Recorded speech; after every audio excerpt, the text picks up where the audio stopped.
The call I ignored, until my father's funeral.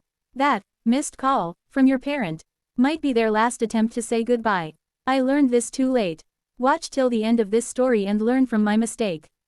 My phone rang at 9:47 p.m. I remember the time because I've replayed that moment 1,000 times in my head, wishing I could go back, wishing I could do just one thing differently. It was my father calling. I stared at his name on the screen while it rang.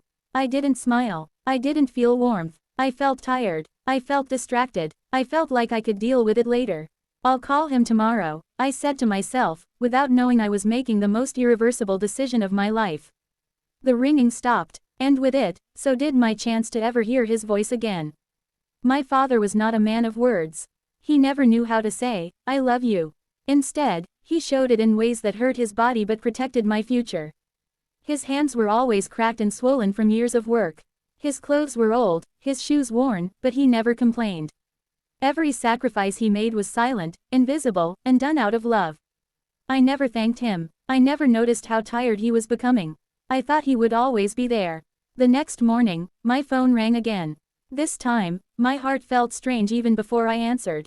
It wasn't my father. It was my aunt. Her voice was shaking so badly I could barely understand her words. When she finally said them, my chest felt like it had been ripped open. "Your father collapsed last night. He's gone." I couldn't breathe. I dropped to the floor, clutching my phone like it was the only thing keeping me alive. My hands trembled as I opened my call log, praying, hoping, that what I remembered wasn't real.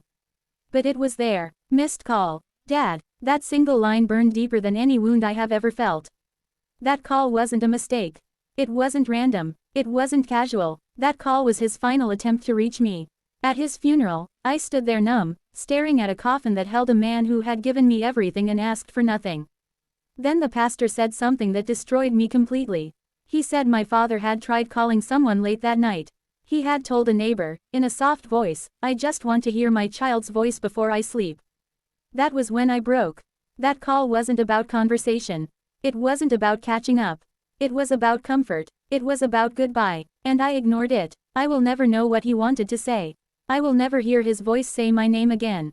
I will never get another chance to tell him I loved him.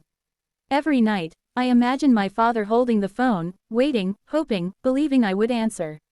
And when I didn't, he died with that hope still in his heart. If your parents are still alive, please don't listen to this story and move on.